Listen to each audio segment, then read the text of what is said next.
Pero nga maaga akong nagising ngayon at alam niyo ba kung bakit? At ako'y pupunta ng Lilipa. Ay, bakit nga ba? Mag-aayos lang naman ng kaunting requirements. At ayun na nga sinuot ko ng aking pamatay. Aray ko po. Ay, kita niyo naman puting-puti. Akala mo naman may lamay. At todo flex pa. Akala mo naman. Ay, nako, ang daming utang. Kailangan na magtrabaho. Ay, kita niyo naman, ang dami kong gamit. Akala mo yung magla-license talaga. Pero alis nga din naman talaga ako. Akala mo naman mag-iibang bansa. May dala pang helmet. Yung helmet ko kasing ini sa tropa ko. Ako'y nakikiangkas lang kapag ako'y nasa lipa eh.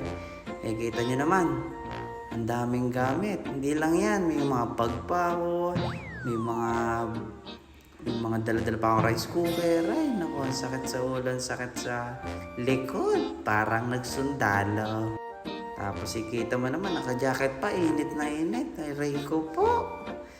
Asim ko Nawala pa nga ang susi. Ay, naku, isa pa naman ako makakalimutin. Ayun nga, nakita ko na rin, nasa gilid lang pala. Ay, kung halimbawa pa lang nawala ang susi, paano ko papasok nito sa dorm? At ayun na nga, ayos na ako ng gamit. Paalis na kasi ako ng oras na to. Uy, anong oras na to? Nakita pa nga ako ng mama Dian. Abay, ako'y talagay nasita. Bakit pero ako nagbibidyaw? Ay, syempre nga, ay may artistahing ang anak.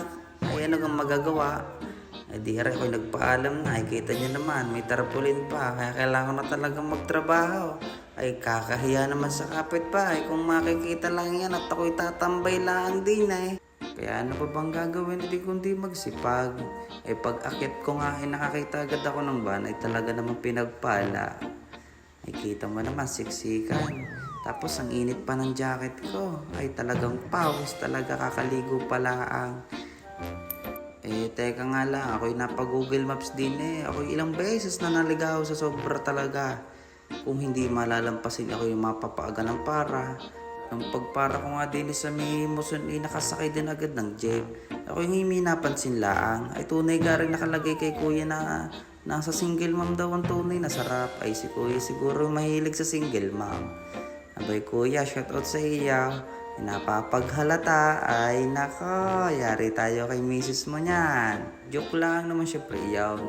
Pag kami nadaan nga para din sa parting aray, makikita nyo, ay talaga napakaganda ng bundok na yan.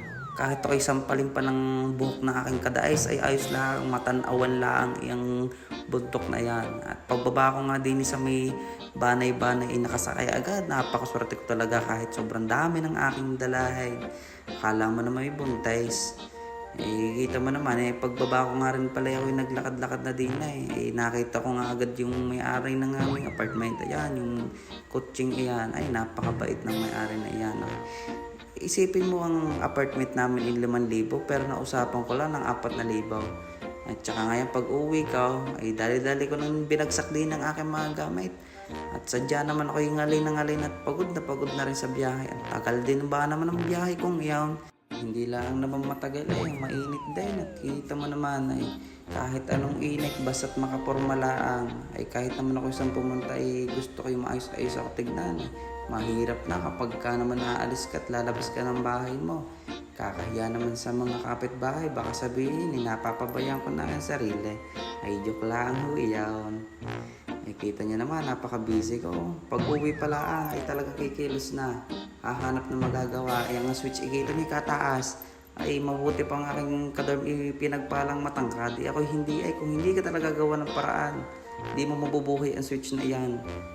Ang kasama ko din yung kaklase ko lang din ng college kumbaga nagsama na lang kami din sa apartment at ako'y inaya lang niya mag-apply.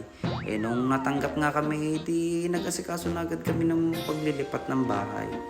Baka kung sakali naman din kami yayaman. At rin pagpalit ko ng short kita nyo naman, pakagaling ko talaga mag-edit at hindi nyo na mapapansin.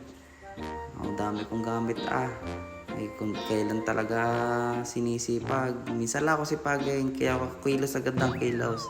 Kapag minsan ako nasa bahay lang, puro kain na lang ng kain, kaya ako'y nalaba. Pero kaya naman ako nabawi talaga ng kain sa amin ako ba naman nananawa na lagi sa itlog at saka na sardina sa dorm. Isipin nyo yung kay 4 na taon nag-aral at nagtrabaho. At ilang taon din ako nag-stay dun sa akin sa dorm. Ay talaga naman kung hindi ka magsisipag, hindi ka mapapasarap ng ulam. Ako nga pala working student simula nga pala ng high school.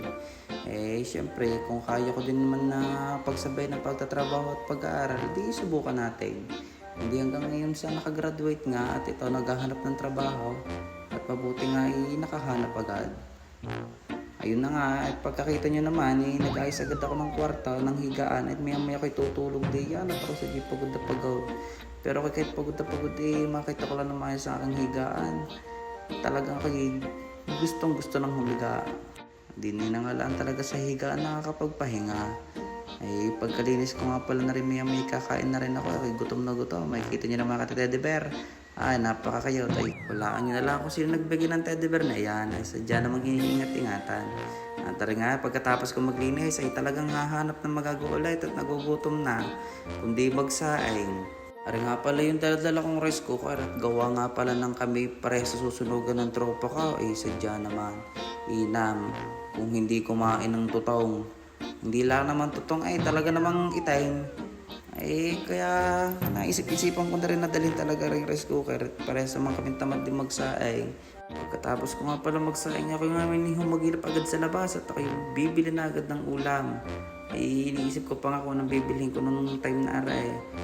Ako ba naman basit kapag nasa tindahan na, bahala na kung anong ulam.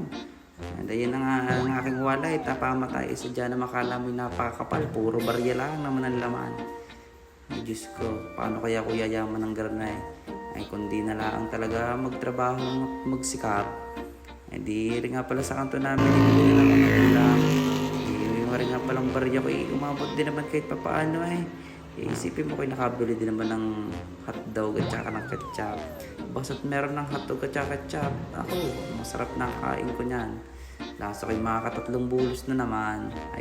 Kaya nga rin pag uwi ko, dali-dali agad akong pumasok sa bahay. Alam niyo naman ako'y napakatakaw. Kailangan ko na agad mag-ayos at gugutom na. Talagang di na kaya. Anong oras na rin, ang dami ko na rin ginawa. Kakapagod din. Akala mo naman sa biyahe talaga pagod na pagod di nga ilalantakan na natin na rin sinaing ko at ang ulam na hotdog. Siyempre kasarap niya. Sasarap talaga iyan. Ako nagluto isipin mo naman ang hotdog kanini puti yan ang binili ko. Ngayon itim na sadya naman. Ako'y nag-ayos lang ng aking iinamin Isipin mo naman nasunog agad. Talagang hindi mo babantayan talagang masusunugan. Nakabulos na naman pagkatapos kumain. Talaga napakasiba talaga. Joke lang yun Ako yun naman minsan mahina kumain. Depende din kung anong trip. Pero minsan lang iyon. Pero akala mo ba naman yung isang takal na yun ubos ko saktuhan lang sa akin ng kain na yan. Kaya minsan kapag ko nagsasayang at may kasama kung hindi magtatla o taob, babanlawan na lang mamaya. Talagang malinis na Mumu na lang nasa gilid kung di uminom ng tubig talagang malulugan. Yara na nga, kakain na naman. Kapag ba naman ako'y napapasarap sadya naman kain lang ng kain. Yung time na yun saktuhan lang ang kain Kahit ubos ang isang rice cooker, taob sa akin. Lasa ko'y kapoy. Pagkatapos kumain laki na naman ang tiyan. Kaya hindi na ako magkaka-abs alam niyo ba ako ilang beses na rin nagwo-workout talagang hindi na nagumaganda ang katawan talagang pataba ng pataba. Pagkatapos ko nga pala kumain kundi maghugas talagang matatambakan. Ang plato kasi namin dito dalawa lang. Saktuhan lang para sa amin ng aking kasama din sa bahay. Pagkalinis nga ganap na ganap akala mo tunay. Ikaw ba iyan? Baka ikilagnat o pakitang tao lang sadya. Hindi joke lang ngayon. Talaga kami naghuhugas din ng mga kinainan. Lalanggamin na tsaka iipisin ikakaya naman. Baka magkasakit pa. Pagtapos ko nga pala maghugas na rin maya ako'y matutulog na rin. Alam niyo naman ako'y pagod na pagod. Pero ako'y may gala pa rin. Kami mapapagala ng tropa ko. At hindi pala nakakauwi. Hindi nga pala ako natuloy nito sa aking medical. At sabi nang wala daw magda-drug test. 1 linggo na rin ako naghihintay Ay nako, ay siya ay ako'y uuna na, ay matatapos na nga pala aking hugasain. Ay kung di ako'y matulaw at ako'y pagod na sadya, ay paalam na muna. Eh paano na yan, hintayin na lang susunod. Bye!